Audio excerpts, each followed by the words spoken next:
Hello beautiful people, welcome back to the channel. Pots and Petals here, everything garden and allotment related. I don't know if you can tell, but we've got a much brighter day today. It's a lot warmer and it's starting to feel a bit like summer. Yesterday was a little bit miserable. But today what we're going to do, I've been to a couple of garden centres this morning and I've brought some really cheap plants that look like they're almost dying. So I'm going to be running through some top tips of what to look for before you buy these plants and what are the best plants to buy in the sales. We'll also run through what seeds we're going to be sowing in August, as this is the last time you really can get quite a few things in, and then we'll probably just do some little tidying up and any little updates along the way. So come on, I know that was a whistle stop tour, but let's get stuck in. So I am going to put the timestamp somewhere around here because I know some of you might not be interested in some of the plants that I brought this morning, but if you are, stick around because I've got some money saving tips for you. I've been to a couple of garden centres this morning and I've been through all of the for sale plants, so you'll find this time of year is the perfect time to be looking for any perennials, shrubs or trees in the for sale section. Now I will be running through some top tips just to look out for before you go ahead and buy some of these plants so that they don't die on you, but I thought I just would take you through some of the plants that I've bought today. This little guy at the back, this is a patio pear tree. It only cost me £8.50, so I thought that was an absolute bargain for a few pears. So these should be on a dwarf or a mini rootstock. Sometimes they are just grown as very small trees, so fingers crossed this is a true patio pear. So all I'm going to do is we're just going to repot it, give it some nice fresh compost and a feed, and then we'll prune it in the winter. One thing I did notice that it has got some disease on the leaves. Now I'm not too fussed because this shouldn't affect the harvest, but I am just going to prune some of those off and leave the healthier leaves to be. Down here, this little guy, he is a Sambuca black lace.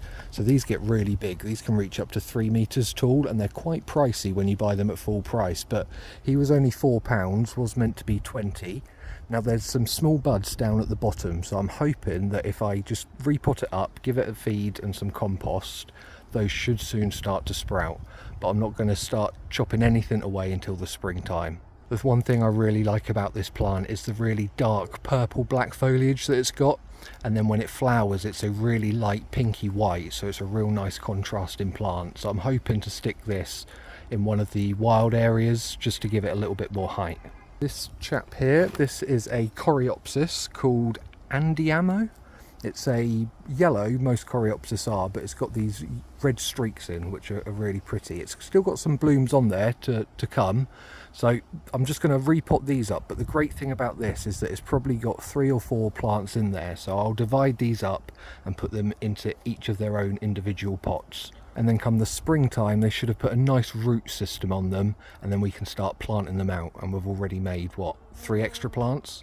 And then behind these daffodils we've got, I think it's a liatris called Cobbold. It's a little bit smaller than their normal plants, but it gives off these beautiful frilly purple flowers, and the bees absolutely love them, and so do the butterflies. So I thought that'd be a great addition. There's still a few more blooms ready to come this year, but I'm not hoping for too much. I just want it to put a nice root system on, so we'll just repot that up, and again that will go in the wild area for all those pollinators. And then I have treated myself to 1 new hydrangea, and I did get 1 in the sale as well. So at the back there we've got hydrangea Annabelle. So it has these beautiful creamy white mop heads. It's only got 1 this year, but I'm hoping that if we pot that up, that should put on quite a bit of growth for next year. I've checked the pot and everything seems fine. We don't need to worry about pruning that until the springtime. So with, like most of these plants, they're just going to get repotted up in some fresh compost so that they can put on some real nice root systems. And then whilst I'm showing you the plants, I might as well show you some new ones. So over here we've got hydrangea blackberry pie. I just saw the flowers and I couldn't resist buying it. It's an absolute stunner. I've always loved hydrangeas, but I've never wanted to spend the amount of money that they can cost, but this one I thought was totally worth it. So we're going to just pot that up this year, but that is going to go into one of the wild beds at some point. But again, I need to give them a real good clear out in the autumn, so we can't do anything until then. And then I just couldn't resist the spring bulbs. So we've got some daffodils. This one is Juanita, and they have that beautiful orange cup in the center, which I absolutely adore with any daffodil. So they're the first lots that I brought. I'm pretty sure we'll buy some more over time. And then I have got some tulips as well. So we've got water lily, Muscodede and Cape Cod, and I've gone for those fiery colours, but then I just wanted that hint of white in there as well. So we'll plant up a nice bulb planter ready for spring, but we don't need to do that just yet. I'll bring you guys along when we do that later in the autumn. And then finally we just got a good old little bag of oxygenating plants to add to the pond a little bit later, but we need to give that a clean before we add them. I suppose I didn't tell you the price of all the other ones. So £8.50 for the tree, £4 for the sambuca, the coreopsis were £3, the hydrangea was £16.50, and the liatris or leatris, that was only £2.50 as well. So absolute bargains. I thought I'd just do a quick tally actually, and it comes to £90 worth of plants there that were in the sale, and I haven't spent over 30 quid I don't think. So yeah, really happy with that. So we'll just get these all potted up, all nice and sorted. We'll keep them somewhere where they'll get a little bit of warmth, but not too much wind on this plot. And hopefully we should have some nice plants to plant out next year. I'm going to use the coreopsis as an example plant of what you should be checking when you're looking at your discounted plants. So the best time you really want to be doing this is July and August, just so that it allows the plants to establish a good root system before you start getting those frosts. And I wouldn't be looking at annual plants. You want to be looking at perennials, shrubs, trees, but maybe some bulbs and tubers such as your dahlias if they're on offer as well. So once you're in your discounted section and you've seen a plant that you quite like, the first thing you're going to do is look at the actual plant. So you want to be looking, is it too leggy? Is there a lot of dying leaves, sticky leaves, or holes in leaves? And are there any insects on there? So as you can see on this plant, we do have some dying leaves, but overall the plant is quite healthy and has got quite a lot of green foliage on there. So to be fair, I'm quite happy with that plant, and we'll just have to go through and give it a bit of a clean up and just remove some of that dead foliage. If you've got lots of dying foliage, that could mean that it's got some sort of disease and you just want to leave it alone. So as long as it looks quite healthy, go for it. And if you've got it covered in whiteflies or any other insects, I'd leave that well alone, because you don't want to be bringing those insects into your garden either. So once you're happy with your plant, the next thing we're going to do is we're going to check the root ball. So we're going to get it out of the pot. Now if you try to get the plant out and it doesn't budge, your plant is too root bound, and I'd put it back down. So that's one good sign of root bound. So once we've got this open, you can see that it's got a really nice healthy root system on there. And what I want to be looking for is, are there any insects in here such as vine weevil, and are there any eggs of any other insects that, you know, could come out at a later stage. Don't worry too much about slugs, you can pick them off. It's just anything else that doesn't look too right. Once you're happy that there isn't any insects in there, you want to be looking at the actual roots themselves. So sometimes even if you can get it out, they might be root bound, but this is absolutely fine. As you can see, we'll just give that a little bit of a rub when we plant them up. And you also want to see whether any of these roots are starting to rot off. You'll find that it smells a little bit like a sort of wet potato, fresh potato smell, but you don't want any of your roots to be rotting on this plant. Don't worry too much if the soil is very dry or too wet, because you can sort that out once you've potted it up yourself. So yeah, I'm really happy with the state of the root ball on this plant. Another thing to keep your eye out for is to see if the pots are packed full of plants. So this one has got 4 plants in here, so that could be a reason why it is struggling. So we can separate these up, put them in their individual pots, and they should all put on a real nice root system of their own. I'm going to use this plant, I'm going to show you how I split this up. So first of all, let's just get in there and remove some of these dead leaves.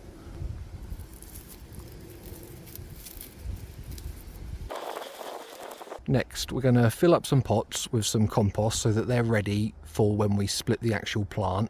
There's nothing worse than splitting your plant and not having them ready. So get them nice and ready first of all.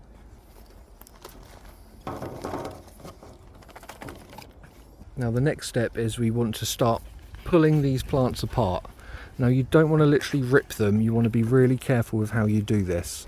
So just get in there, you might need a knife, but just gently start teasing those roots apart, and you should be able to get them to rip apart quite nicely. So there we go. Just go quite careful, give them a bit of a shake. So really nice healthy root systems on there, but we've still got 2 plants, so we're going to split that one just a little bit more. There we go. So each plant now has got a really nice healthy root system, so we'll add that into the pot with some fresh compost, and these are perennial, so they will grow back next year, and hopefully if they get those roots down we should have a real nice flush of flowers. So you might need to just remove some of that root growth from the bottom to get them into the pot, but they will put all nice new roots into the fresh compost. So there we go.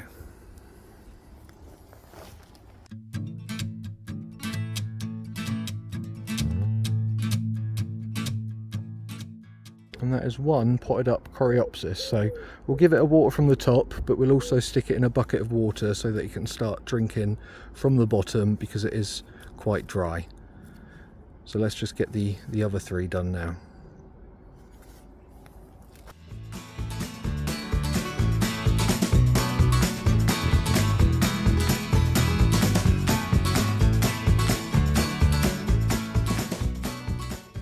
Now this might actually be better off as one plant. I can feel that there's two in there, but I feel that those roots are too intertwined, so we'll pop this actually back in this larger pot, as that should give it plenty of room for those roots to grow.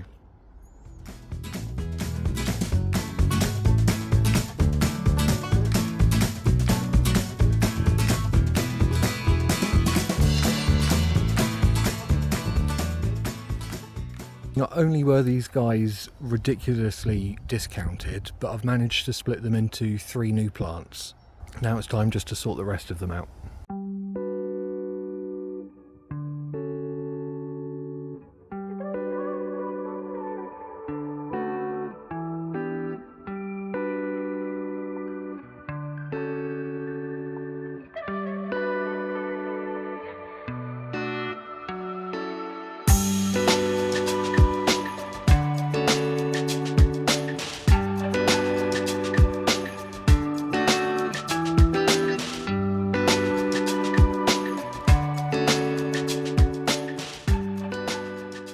So I've given the pond a bit of a clear out, and all I'm going to do now is just throw in these oxygenated plants. So you'll notice that they have these ties at the end. Don't take them off, because they're going to help them weigh them down to the bottom, and then they should secure down and then just stay implanted down at the bottom on the rocks. So we'll literally just throw these in.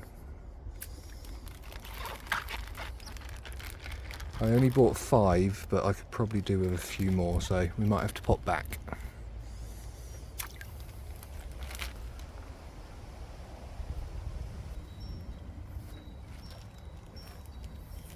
Just walking past the beans, and I noticed this little guy in here, if you can just see.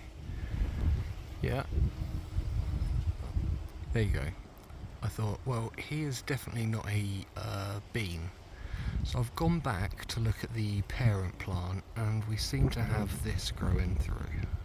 It's a Maria di Chogia, and they are quite large fruits, so I'm not too sure how the bamboo frame is going to cope.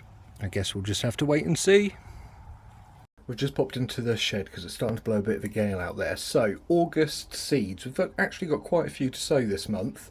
However, August is really your last chance to get a lot of these into the ground. Whether we like it or not, those nights are starting to draw in. So August and September are going to be the prime time for these seeds to be getting as much sunlight and warmth as possible.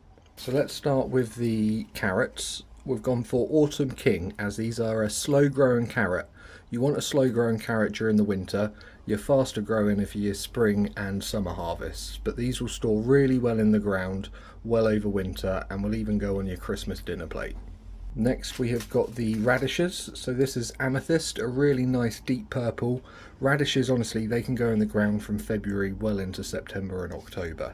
So these are great for a salad, but also you can roast these, and they're absolutely gorgeous when they're tender. They're not quite as spicy, so if you don't like the spice of a radish, give them a roast with some olive oil. And these are great just for going in between any little lines that you've got of your carrots or spring onions throughout the year. Then next we've got the spring onions. So we've gone for a standard white Lisbon. These are really hardy and they're good throughout the year. So again, I'd say February all the way through to October if we've got a nice October. These are great for salads, stir fries, anything to give it that extra kick. So yeah, we'll get a last few of these in the ground, and now is the perfect time to start sowing your bulbing onions. So these won't be ready until summer next year, but they do take a whole year to grow. So a lot of times we use sets, and they're basically a half grown onion, but this year I'm going to try growing them from seed and see whether that stops me from getting the white rot. I've never actually sown onions from seeds before, so this is going to be a first time for me. I would recommend getting some form of Japanese onion. You can get white and red, but it just means that they're very hardy, so they're great for our climate here in the UK. Another good standard is your beetroot. So we've got Detroit 2 here. This is a crimson coloured one.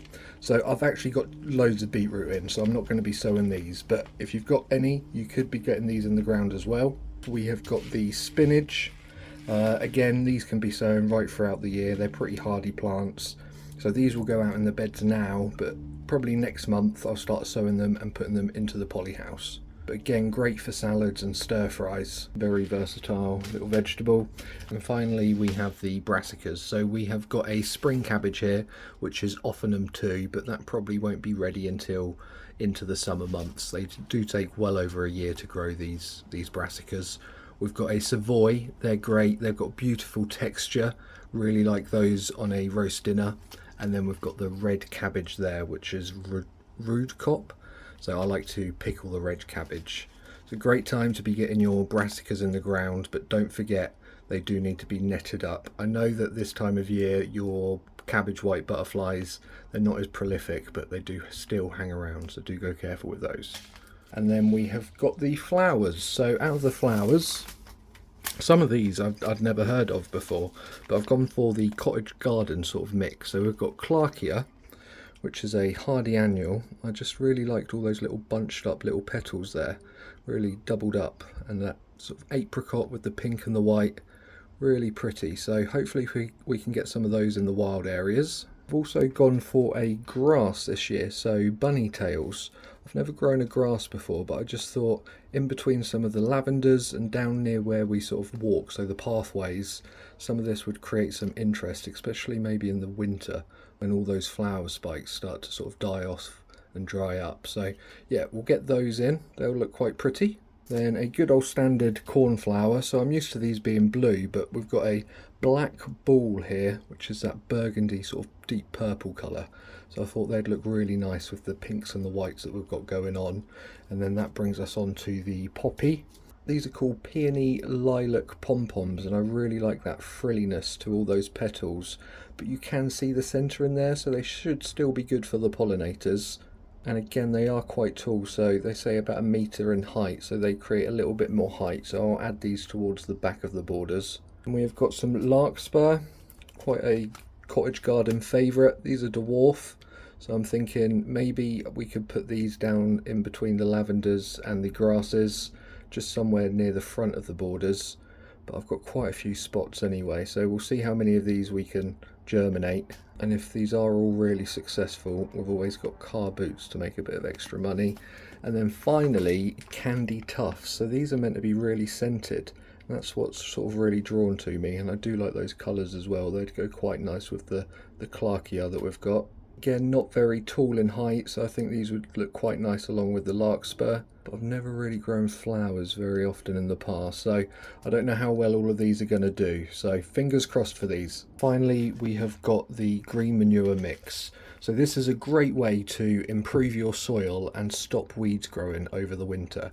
So we'll sow these all across the soil and we'll let them grow well into winter. But you don't want these to flower and go to seed. You could let them flower, but only for a little while. The last thing you want is for these to start self-seeding all across your plot, because then you will just have a lot of weeds. But the idea is once they've grown quite tall, they've sort of started to flower, you can then start to chop these guys down and dig them into the soil, and it'll actually enrich in your soil and provide some nutrients. We've got a couple of these, so we're going to give these a go. I haven't tried this before in the past. I've always just bought a lot of compost, so I'm trying to figure out how I can make it cheaper by enriching the soil. I know I've got both of those real big compost heaps, but they do take a couple of years to rot down, so we might get some to add on top, but in the spaces where we haven't got anything to mulch, we'll use the green manure.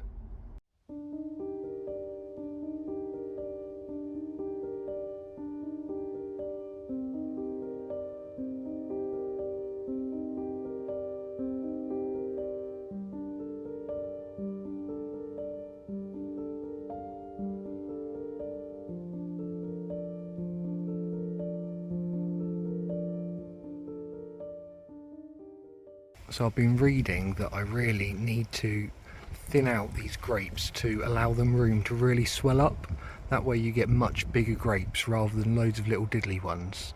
So I'm just going to go through and just remove some of those small ones that don't seem to be growing too much, and then just any extra to give those bigger ones a little bit more room. Why is my blueberry bush starting to put on flower? Look at all those beautiful little buds. It's covered. That's all we've got time for today, folks. We've managed to sort those clearance sale plants out, get them into some nice new homes, and we've sorted out the seeds so we know what we're sowing this month. So tomorrow is going to be weeding, tidying and sowing. So I'll bring you guys along for the journey tomorrow. But until then, take care guys, and I'll see you soon. See you later. Bye bye.